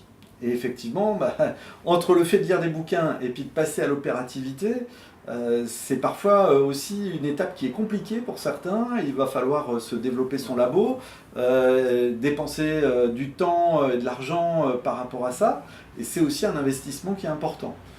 Et puis après, même si on a le labo et le bon processus, ça ne veut pas dire qu'on va arriver à quelque chose non plus. Alors par rapport au bon processus, j'ai bien compris, enfin j'ai entendu ce que tu as dit. Choisir la bonne voie. J'imagine qu'il n'y a pas une voie unique. Quand tu dis bonne, c'est celle qui te correspond. D'une part, alors, c'est vrai que moi, dans ma vision des choses, il peut y avoir des matières premières qui correspondent à certaines personnes et pas à d'autres. Il y en a qui vont plus apprécier de travailler au creuset avec l'antimoine, qui vont avoir une proximité avec cette matière. D'autres qui vont travailler sur le cinabre et qui vont plus apprécier le cinabre, qui auront moins peur, on va dire, des problématiques qui sont derrière ça. Je pense qu'il y a comme une sorte d'affinité naturelle qui peut se créer avec certaines personnes en rapport avec certaines matières. Mais après, une fois qu'on a identifié la matière avec laquelle on veut travailler, il faut pas se tromper non plus de procédé, lire les bons textes, parce que entre ce qui est écrit par exemple dans l'alchimie indienne ou dans l'alchimie chinoise, c'est pas du tout les mêmes procédés qu'on va avoir dans l'alchimie occidentale et dans ce qui est décrit par Fulcanelli ou par Eugène Cancelier. D'accord. Donc on ne part pas de n'importe quelle matière, même Ah s'il y non. en a plusieurs. Ah non, ça jamais. On partira jamais de n'importe quelle matière. Il y a des matières privilégiées.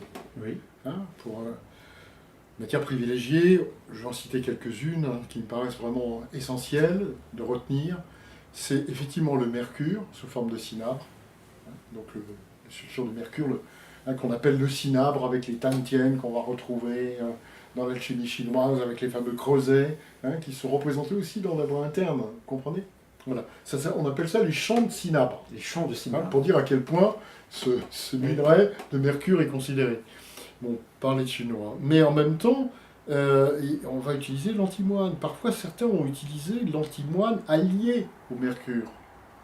Ce sont des voies particulières. L'antimoine peut être allié au fer aussi, ou au cuivre, avec la voie dite des vitrioles. La voie des vitrioles, en réalité, elle est beaucoup plus ferrique que cuivreuse. Il faut le savoir. La voie dite des vitrioles, c'est encore autre chose. Mais ce sont des voies différentes qui font intervenir des métaux différents, mais la finalité sera toujours la même. Et la finalité, c'est d'aller vers le rouge, plus rouge que le rouge, si je puis dire. C'est-à-dire en réalité la pierre. Oui. Ce sera toujours la pierre philosophale. Alors là, j'ai une question, et puis la question se pose souvent. On a parlé de la pierre philosophale, on lui a même donné un nom, enfin un autre vocable qui est le remède universel, ou l'élixir de longue vie. Bien sûr. Voilà. Bien sûr. Les alchimistes qui partent des plantes et qui font une opération des plantes et qui arrivent à ce qu'ils appellent la pierre végétale. Oui.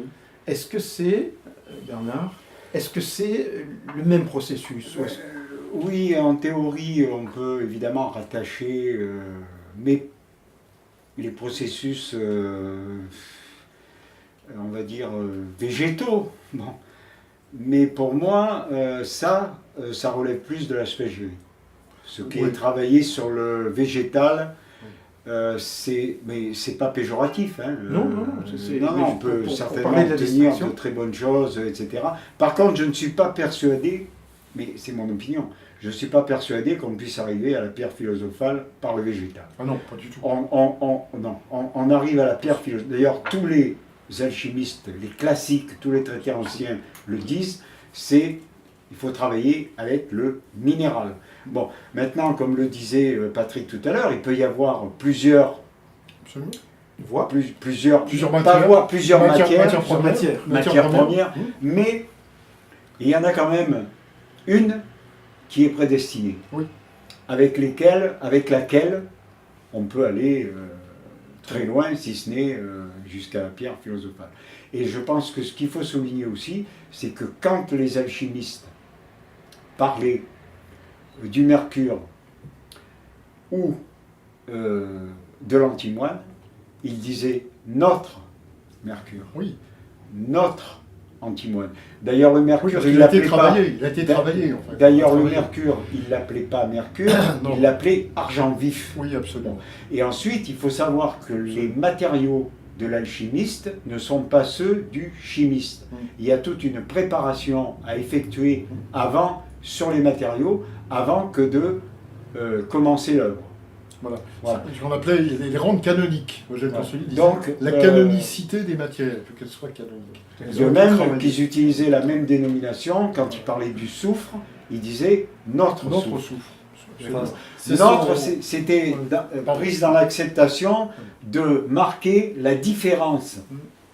Avec le soufre, par exemple, on va dire des vendeurs, enfin ceux qui vendaient du soufre, le soufre jaune, le soufre du commerce. Soufre vulgaire. Alors, C'est-à-dire, ce sont des noms qui sont symboliques Oui.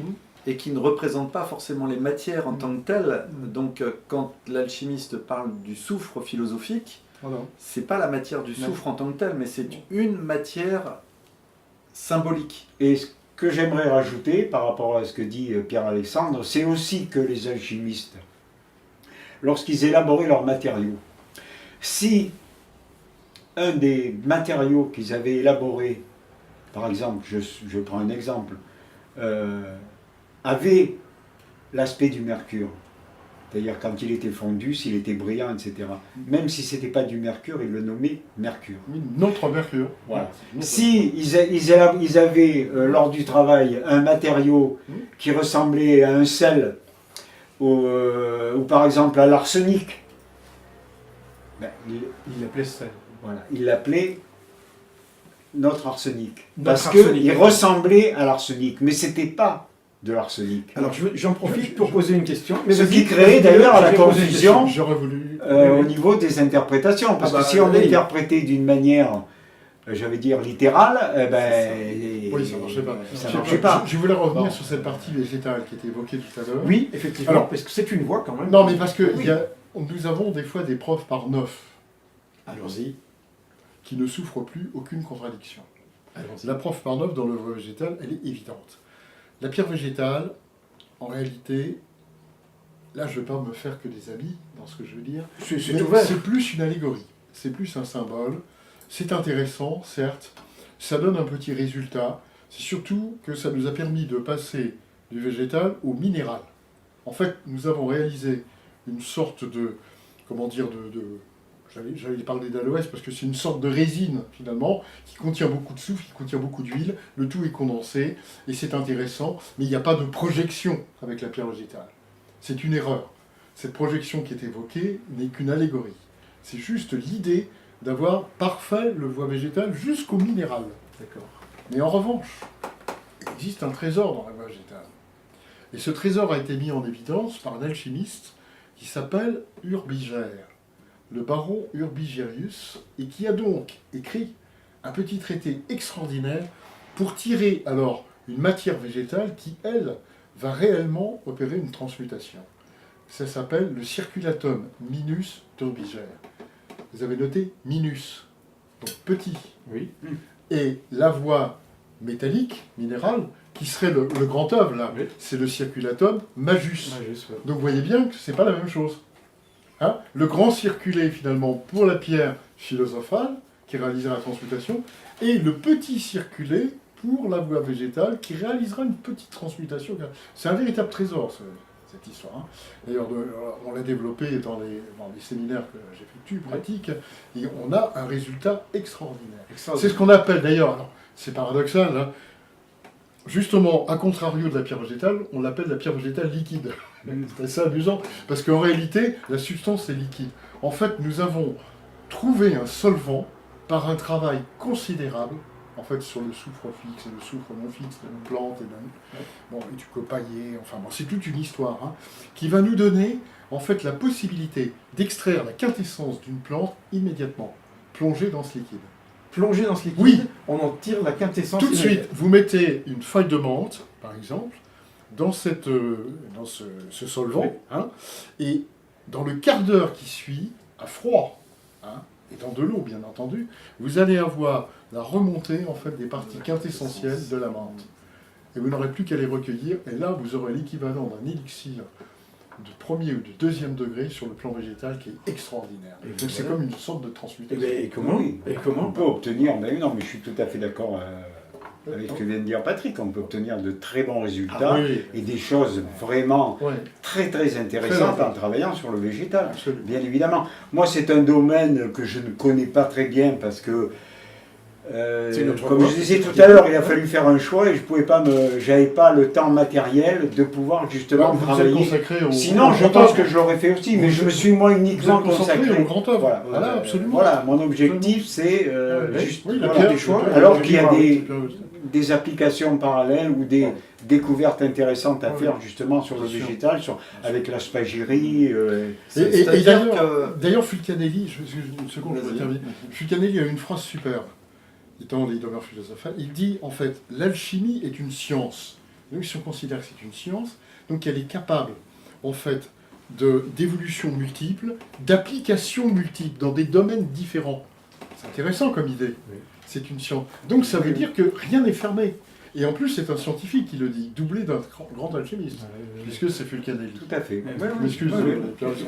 En ce qui me concerne, pour moi, l'asphagyrie, elle peut préparer à rentrer plus tard dans Oui. les voies du grand œuvre. Oui, absolument. C'est-à-dire, moi, Bonne j'ai préparation. suivi C'est une bonne un peu préparation. l'enseignement de la filiation donc, de Frater Albertus, qui était Albert Riedel, et qui a développé la Paracelsus Research Society donc, aux États-Unis. Un grand alchimiste. Oui, un Et grand alchimiste. c'est vrai que lui, il voyait ça en fait comme, dans un premier temps, un apprentissage avec le travail sur le végétal, Oui. qui permet de comprendre des principes, notamment la séparation du sel, du soufre et du mercure Dans la dans voie une, végétale. dans une matière.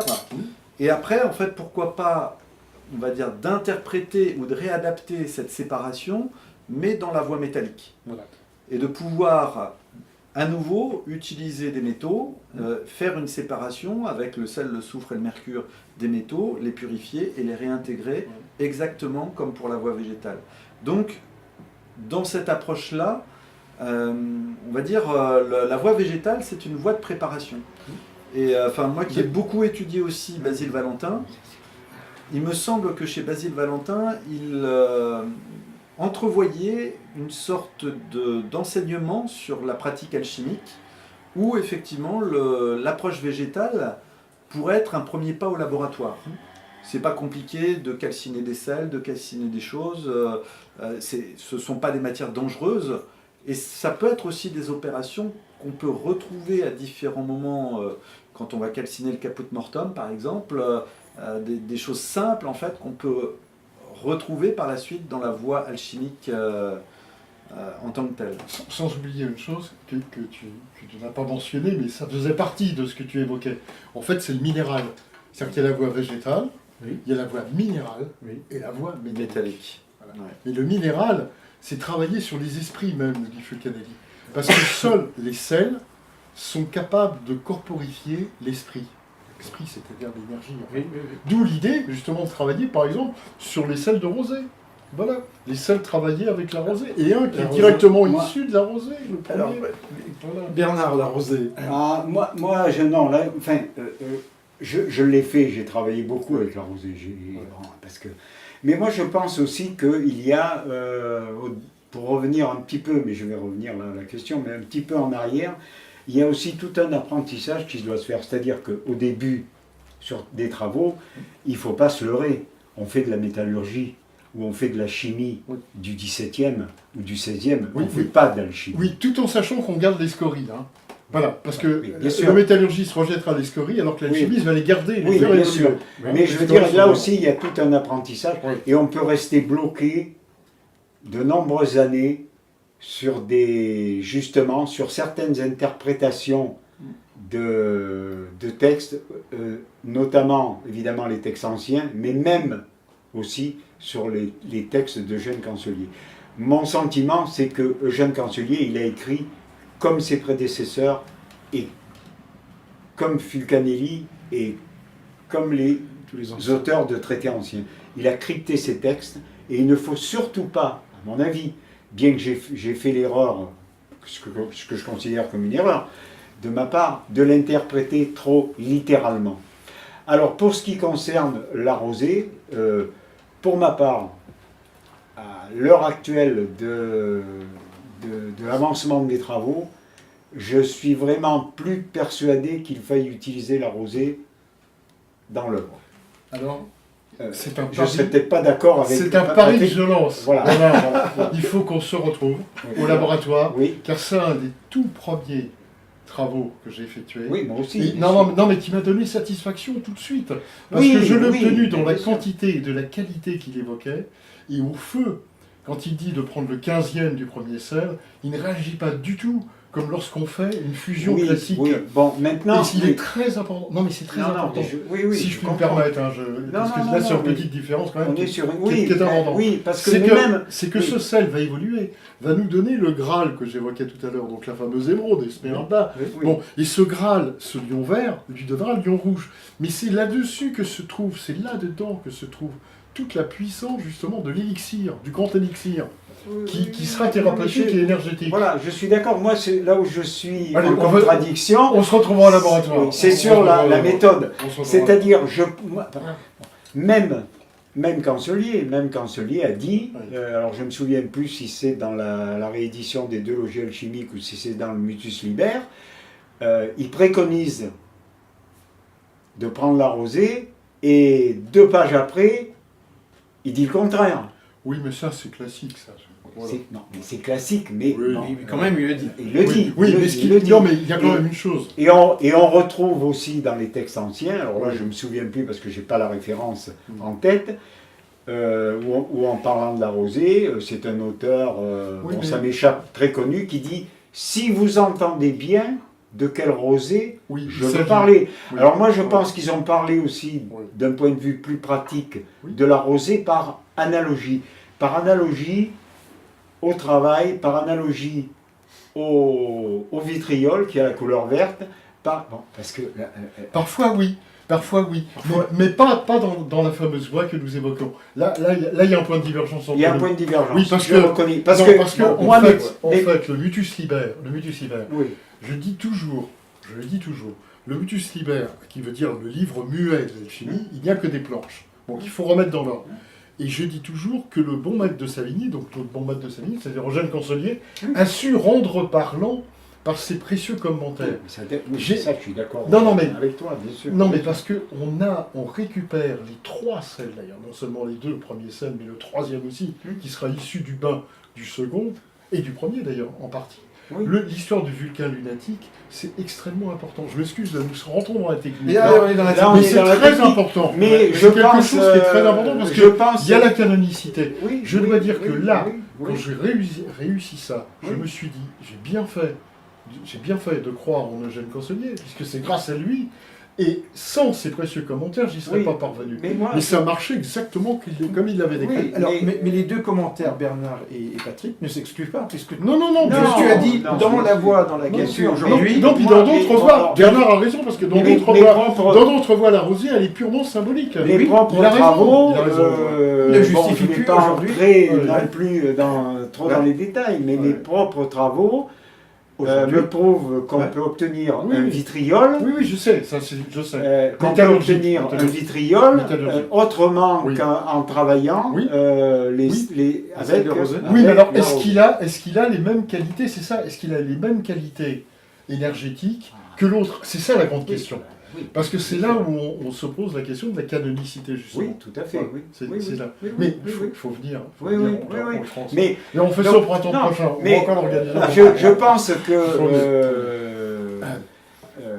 là, il y a une ambiguïté. Oui, Peut-être que les deux façons Hmm. de travailler conduiront au même résultat.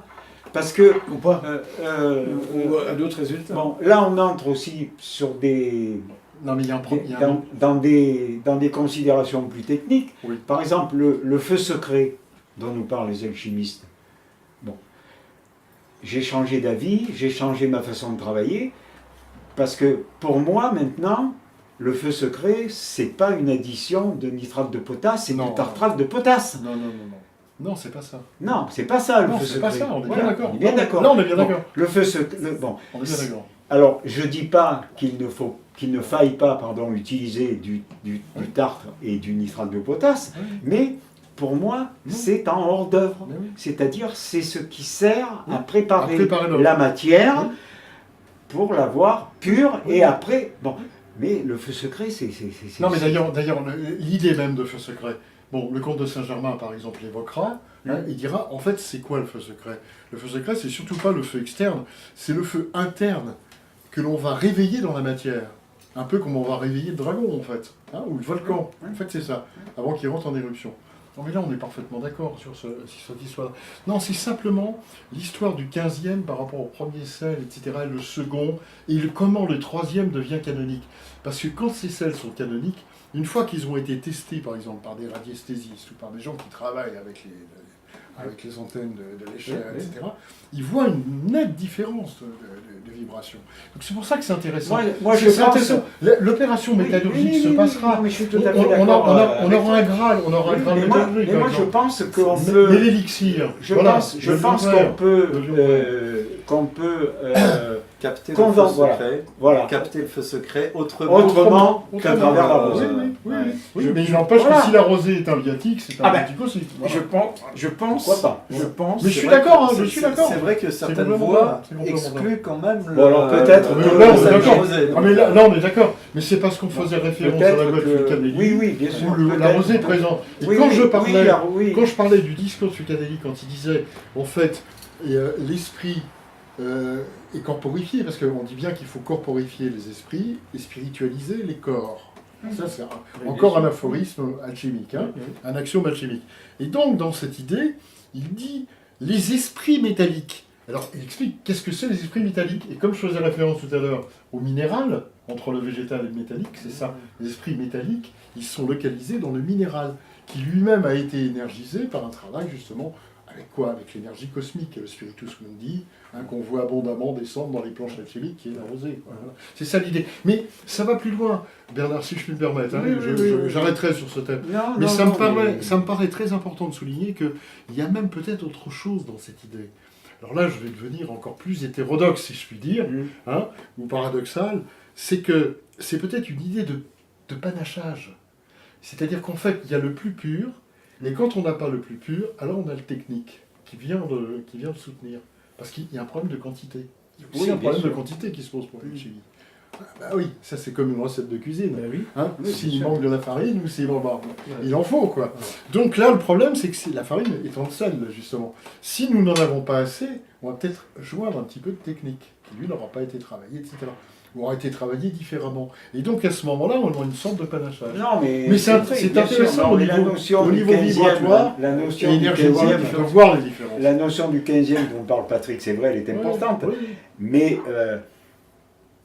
bon, là, je vais, Mais je vais, il faut je vais venir. donner, non pas une indication, mais je vais faire part d'une réflexion que m'avait fait Eugène Cancelier, donc de vive voix, Oui. et qui peut amener à se poser certaines questions, parce que on parle beaucoup du 15e, mais moi je me souviens très bien d'une conversation, bon, surtout qu'en plus à l'époque je ne travaillais pas encore au laboratoire, mais je me souviens d'une conversation que j'avais eue avec lui à Savigny, où je lui ai parlé, où on parlait des séparations. Oui, oui. Donc je lui pose la question, je lui dis, Monsieur Cancelier, donc si j'ai bien saisi, si j'ai bien compris, il faut utiliser un 15e.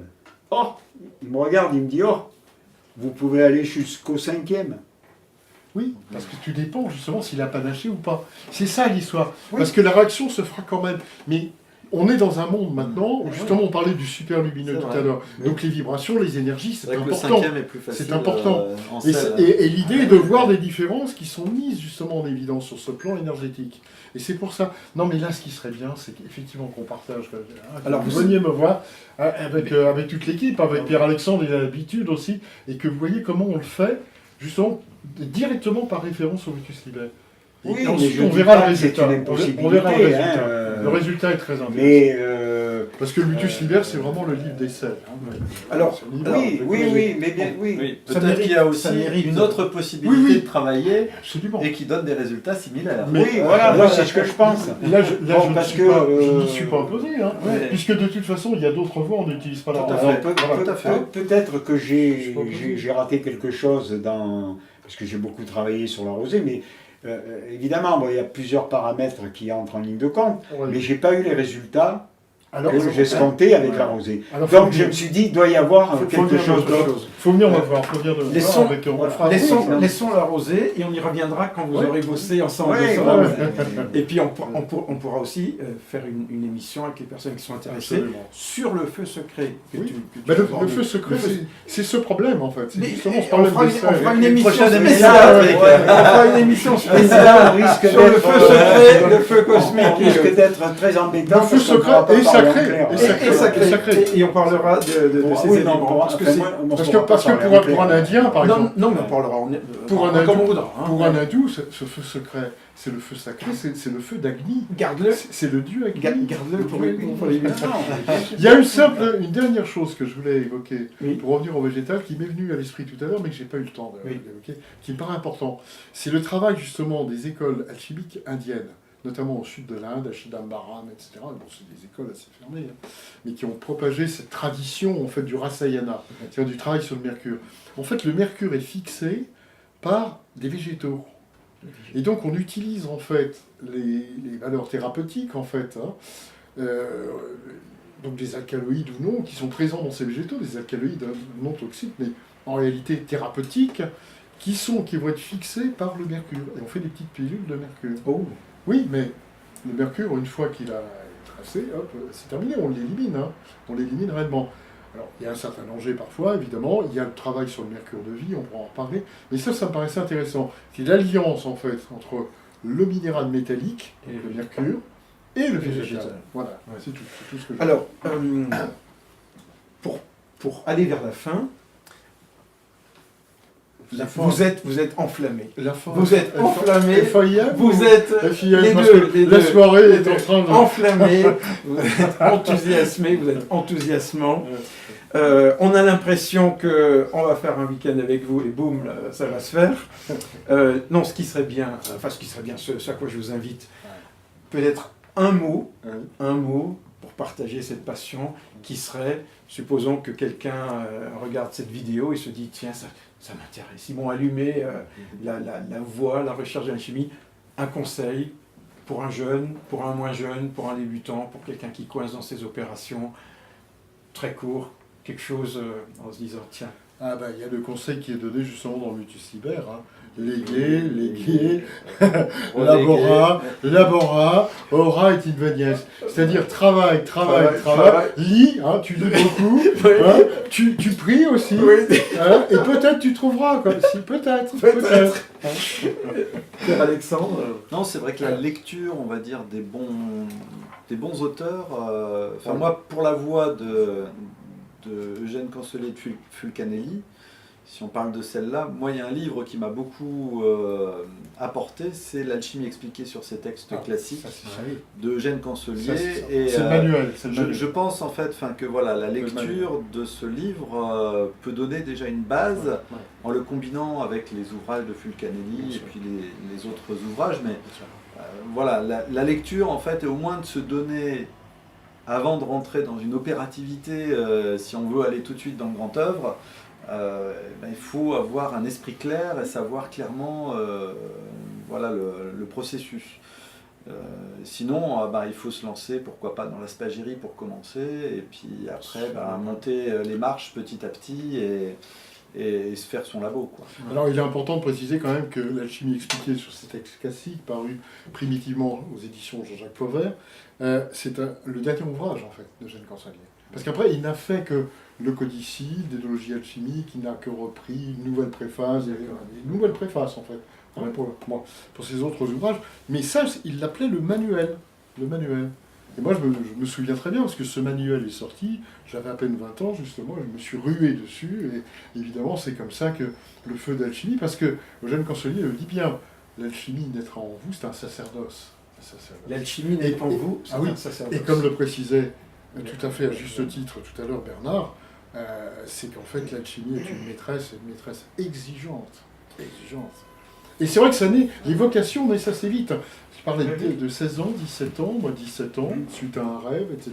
Pierre-Alexandre très jeune aussi. 14 ans. Ouais, 14 ans, voilà. Et alors on ne trouve que des alchimistes comme ça qui ont reçu ce conseil. Alors Bernard, alors beaucoup d'appelés peut-être, hein, conseil, cette maîtresse exigeante. Malgré tout, et leur lecture qui peut paraître rébarbative, moi je conseillerais quand même la lecture des textes anciens, des classiques, des Gébert et compagnie. Des Gébert, qui lit Gébert à notre époque. Jabir, mais je peux vous garantir qu'on y trouve des indications qui sont presque écrites en clair, à condition de savoir les interpréter.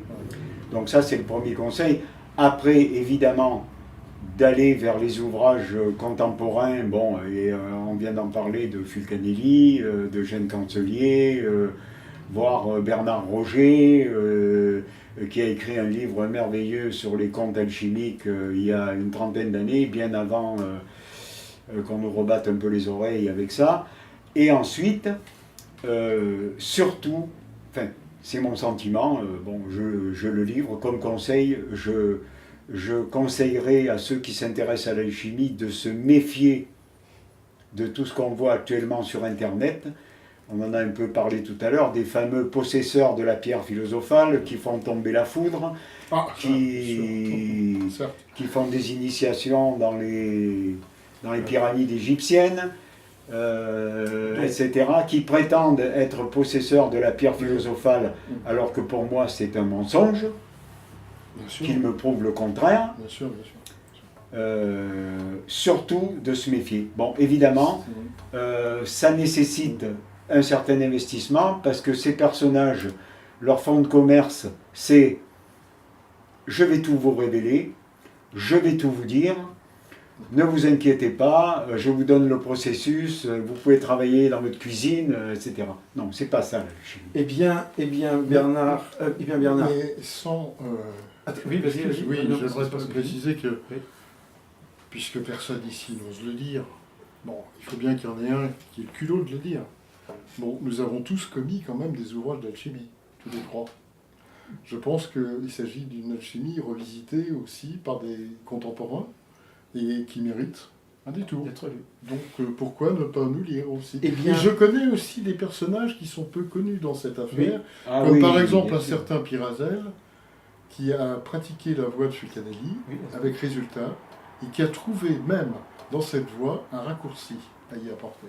Et ça mérite, Ouais. ça mérite qu'on s'y penche. Si le personnage, si le type n'est pas un charlatan, ça mérite vraiment qu'on s'y penche. Parce que n'oublions pas que Fulcanelli, en tant qu'homme de science, était prêt à envisager aussi toute possibilité de raccourcissement, justement, puisque l'alchimie, c'est possible en fait. Il était parti avec les voies de Basile Valentin, qu'il considère comme son maître, et il en fait ce qui devient pour nous l'alchimie de Fulcanelli. Oui, Voilà, tout à fait. reprise et corrigée par le jeune Bien sûr. Fulcanelli. Eh bien, on arrive à la fin de cet enregistrement, donc méfiez-vous. Tout ce qui brille n'est pas or, Oui, en ça c'est d'autres clair. termes. Ça c'est clair. Surtout en matière d'alchimie. Manomes, Voilà. perseverare, diabolico. Voilà, Ouais. travailler, se mettre à l'œuvre, Ouais. commencer par une voie métallique, minérale, Il faut mieux végétale. commencer par le végétal, puis Lire- Alexandre a raison. Lire les anciens, Ouais. lire vos livres, Oui. puisque vous êtes des opératifs, et puis ne pas perdre la flamme, dont on parlera. La flamme alchimique. Hein. Patrick, merci. Pierre-Alexandre, merci. Et Merci. Bernard, merci. Merci à toi. Merci à toi. Merci. N'oublions pas que les alchimistes étaient qualifiés de philosophes par le feu. Par le feu. Et on en parlera. Philosophie pérignem. Et on en parlera. Philosophus pérignem.